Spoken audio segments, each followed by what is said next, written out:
법원행정처장님, 예, 지금 서울중앙지방법원 부장판사님의 구속 취소 결정 때문에 온 나라가 지금 혼란에 빠졌습니다. 법조도 그렇고요. 구속기간 산입에 관련된 명문 규정을 법원행정처장님도 잘 알고 계시죠? 규정을 잘 알고 있습니다. 네, 그 규정 좀 올려주시겠어요? 우선 이 사건은 윤석열 내란수계 사건은 공수처에서 체포해서 체포영장에 의해서 체포했고 체포적부심을 거치고 그리고 영장이 청구되어서 구속되었고요. 그리고 중앙지방검찰청으로 이첩이 돼서 기소가 됐습니다. 법원행정처장님도 잘 아시다시피 형사소송법 214조의 2 체포와 구속 적부심에 관한 규정 13항에 보시면 수사관계 서류가 법원에 접수한 때부터 그 반환한 때까지 구속기간에 들어가지 않는다. 체포 시한 48시간에도 들어가지 않는다는 것이고 그 체포와 구속 적부심 이 기간에는 이 기간은 그러니까 구속기간 열흘 에 들어가지 않아서 이것이 더 추가해서 구속기간이 계산이 된다는 것은 대한민국 형사소송법 71년 동안 2,300명의 검사들이 그리고 법관들이 이 규정에 기해서 영장을 청구하고 발부하고 해왔습니다. 그런데 저기 이제 때로 되어 있는 것은 아마 지기현 판사님이 어떻게 해석했었는지 모르겠지만 저희는 제가 검사 24년 했는데 실무상 저 때도 시간으로 계산할 수도 있지만 저희도 일로 계산을 했었습니다. 그동안 아실 건데요. 그리고 구속 전 피의자 신문 201조의 2도 저기는 이제 날로 되어 있습니다. 그러니까 수사관계 서류가 법원에 접수한 날로부터 반환한 날까지 구속기간에 산입하지 않는다고 되어 있습니다. 행정처장님 맞습니까? 예, 그렇게 되어 있습니다. 예, 그러면 지기현 서울중앙지방법원 부장판사님은 어떻게 체포적부심에 걸린 이 시간이 저 구속기간 산입 그러니까 214조의 이 13항을 이 적용 대상이 되지 않는다. 체포와 구속은 다르다 이렇게 판단을 하셨더라고요. 14조의 이 13항이 있는데도 불구하고 저 법 조항을 위반한 겁니다. 저 버젓이 있지 않습니까, 행정처장님? 맞지 않습니까? 규정에는 그와 같이 적힌 바와 같습니다. 네. 규정에 있고 저 규정에 따라서 2,300명의 검사들이 체포적부심, 구속적부심이 구속기간에 산입하지 않는 것으로 구속기간을 계산해 왔습니다. 그런데 지기현 부장판사님은 어떻게 체포적부심 기간은 저기에 산입되지 않는다는 규정이 적용되지 않는다는 어디에 듣도 보도 못한 자기만의 형사소송법이 있는지 모르겠습니다. 그래서 이 혼란이 발생을 한 거고요. 이런 자의적인 법관의 법 해석 때문에 국민을 향해 총뿌리를 겨눈 윤석열 내란수계 피고인이 구속취소 결정이 났습니다. 이것은 유대인을 학살한 나치 시대에도 법관들이 법에 따라 했습니다. 법에 따라서 나치 유대인 학살을 했거든요. 그런데 이 규정은 이번에 이 결정은 형사소송법에도 맞지 않는 형사소송법을 위반한 저는 결정이라고 생각합니다. 행정처장님 어떻습니까? 예, 말씀드리겠습니다. 우리 위원님께서 201조의 이제 실질심사 관련한 불산입 규정 그리고 214조의 2 13항 적부심 관련한 불산입 규정 두 가지를 말씀을 하고 계십니다. 일단 이 두 가지 모두에 대해서 재판 상황이기 때문에 저희가 이제 직접적으로 말씀드리기는 어려운 점이 있다는 것을 전제로 말씀을 드리면은 이 부분에 대해서는 이제 저희들도 이제 살펴본 결과 현재까지 확립된 법률의 규정이나 판례는 존재를 하지는 않습니다. 다만 이제 경위를 저희들이 쭉 보기로는 먼저 실질심사 즉 201조의 2 실질심사와 관련해서는 지금 실무에서는 아마 이제 예를 들면은 당일 23시에 접수가 되고 그 다음 날 이제 새벽 1, 2시에 이렇게 발부된 그런 경우에도 이와 같이 날로 계산해서 이틀을 이제 피고인에게 불리하게 이렇게 구속기관 산입한다는 것은 문제점을 좀 가지고 있는 것 같습니다. 문제의식은 인정을 하지만 법에 난로되어 있습니다. 법에 난로되어 있는 것을 바꾸시려면 국회의원 하셔야 돼요. 국회의원에 대해서 시간으로 바꾸시면 됩니다. 제가 말씀을 맞으신 법에 난로되어 있기 때문에 난로 계산을 해왔고 지난 71년 동안 2,300명의 검사들, 경찰들이 난로 계산을 했습니다. 법관들도 그렇게 했습니다. 다음 거 보여주시죠. 그렇게 해서 검찰 실무 관행상 그동안의 법, 형사소송법에 따른 적용을 하면 구속기간은 날로 계산했을 때 그리고 체포적부심을 정말로 시간으로 계산을 했다 하더라도 그렇게 계산을 했더라도 구속 만료 시점은 28일이 됩니다. 28일 10시 32분이 됩니다.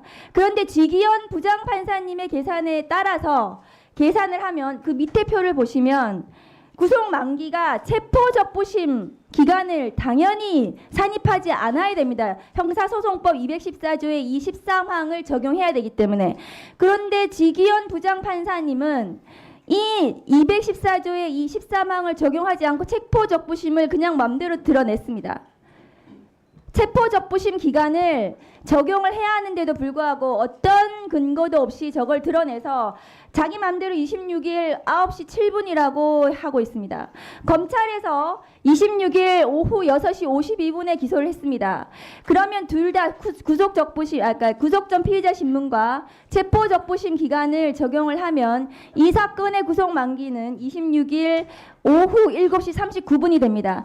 이 사건은 명백하게 형사소송법상 모든 것을 시로 계산하더라도 구속기간이 만료되지가 않고 그동안 71년 동안 형사소송법에 그것이 아마 법원에서의 최종적인 해석이었을 텐데요.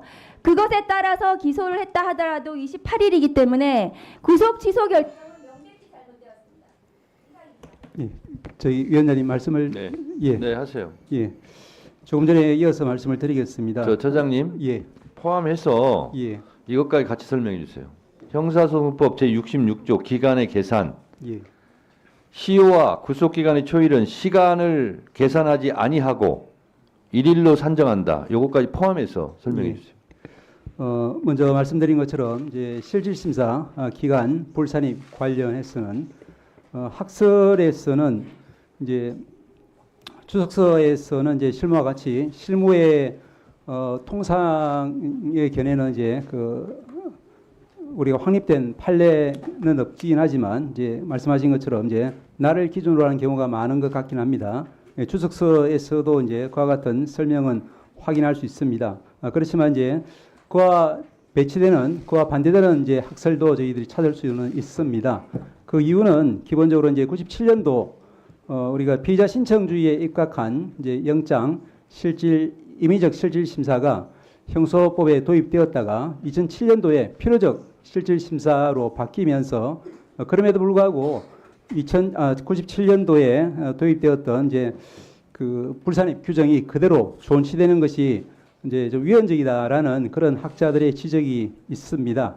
그래서 이제 이와 같은 이제 그 규정, 불산입 규정은 위헌적일 뿐 아니라 그것이 이제 입법적으로도 개정이 되어야 되고 그렇지 않다 하더라도 현행법 하에서도 이제 학설들 중에는 법 개정 전에도 날이 아니라 실제로 소요된 시간만을 제외하는 것이 그 올바른 합헌적인 해석 방안이다. 이와 같은 견해로 주장하는 교수님들도 계십니다.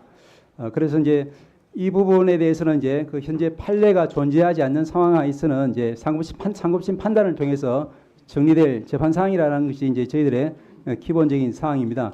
또 한편으로 이제 고려해야 될 부분은 이와 같이 이제 그 영장 서류가 법원에 제출되어 있는 동안 이제 그 구속기간이 불산입되지 않도록 한 그 취지는 영장 관련 서류, 즉 수사 서류가 검찰에서 법원으로 넘어감에 따라서 수사기관이 수사를 할 수 없게 되는 그 이제 불합리를 구제하기 위한 규정으로 설명이 되어 있습니다.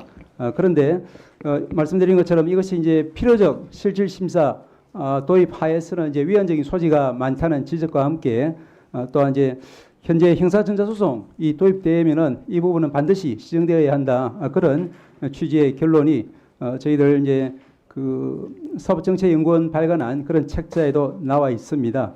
그리고 이제 재판부에서는 아마 이제 그 실무와 다소 결을 달리하는 판단을 한 것 같지만 그렇지만 이제 실무 아까 말씀드린 것처럼 학설의 여러 견해 중에 절차적으로 가장 엄격한 그런 입장을 채택한 것으로 판단이 됩니다. 그리고 이제 잘 아시다시피 그 작년 연말 무렵에 그 별건 구속, 즉 이제 당해 사건으로 구속되지 않고 다른 사건으로 구속되어 있다거나 또는 다른 사건으로 이미 확정 판결을 받고 수용 중인 피고인에게 대해서도 그 피고인은 이제 필요적 국선 사유로 보아야 한다는 취지에서 종전의 실무례와 또 판례 해석론을 바꾸고 전원합의체에서 변경된 판례를 선고한 바가 있고 또한 마찬가지로 이제 그 전자정보 매체, 즉 컴퓨터라든지 스마트폰이라든지 이런 부분에 대해서 이제 피의자의 참여권 보장되어야 한다든지 그 부분이 더 나아가서 실질적인 피합수작에까지 정답. 보장되어야 한다는 취지로 판례의 법원 행정처장님, 예, 지금 처장님 설명을 들으면 예. 국민들이 더 혼란스럽고 헷갈릴 것 같아요. 그래서 제가 지정을 해서 알아듣기 쉽게 제가 말씀드리겠습니다. 형사소송법 66조 1항은 시간을 계산하지 아니하고 일일로 산정해라. 시간으로 계산하지 말라는 거고요. 구속적 부심은 날부터 날까지 계산하라는 거고요. 그렇죠? 나와 있죠, 이게. 그 규정은 그대로 있습니다. 네. 예. 이 규정대로 안 한 거고요. 또 하나. 자, 법관이 법과 양심에 따라 판결하라는 것은 법을 창조해서 판결하라는 뜻은 아니죠. 그렇습니다. 입법사항은 국회에서 하는 거죠. 그렇습니다. 근데 왜 법을 창조합니까? 다만 저희들은 가능한 자, 현재 그리고요. 법관이 무오류는 아니죠. 그렇습니다. 잘못했을 경우는 잘못함을 인정하고 바로 잡아야 되겠죠. 그 말씀 맞습니다. 맞죠? 그 지부장 판사가 한 것이 무오류입니까? 말씀드린 것처럼 오류가 없습니까? 아니 그 말씀드린- 말만 답변을 하세요.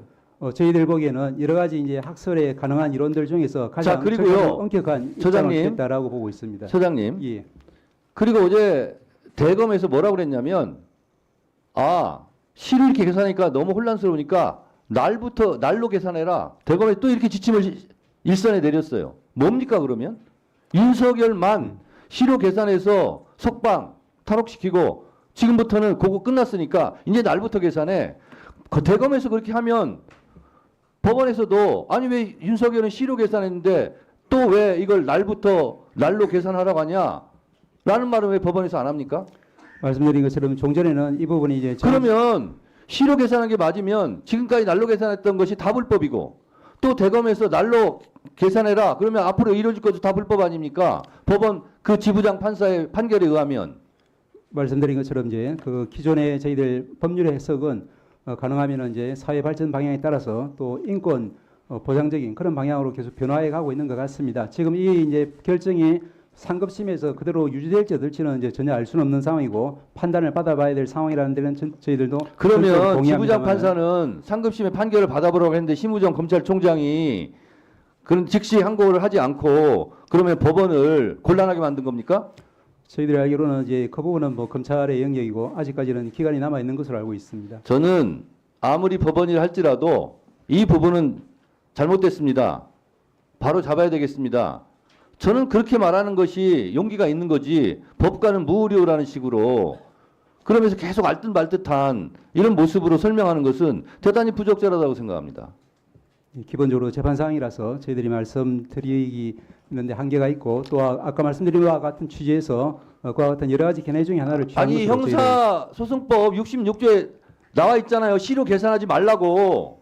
예, 그 부분 역시 그리고 이제 구속 적부심도 날로 계산해라 나와 있잖아요. 법관은 왜 이 법을 안 지키는 거예요? 형사소송의 모든 절차는 이제 해석상 여러 가지 견해가 있을 때는 이제 인권 이렇게 보장적인- 혼란스럽게 만들어 놓고 지금 법원행정처장님 말씀한 태도는 이리저리 알듯말듯한 모든 그런 법적인 용어를 동원해 가지고 혼란스럽게 해서 만드는 거예요. 긴 건 긴 거고 아닌 건 아닌 거고 잘한 건 잘한 거고 잘못한 건 잘못한 거지. 왜 그렇게 답변하세요? 김기표 의원님 질문하세요. 질의하세요.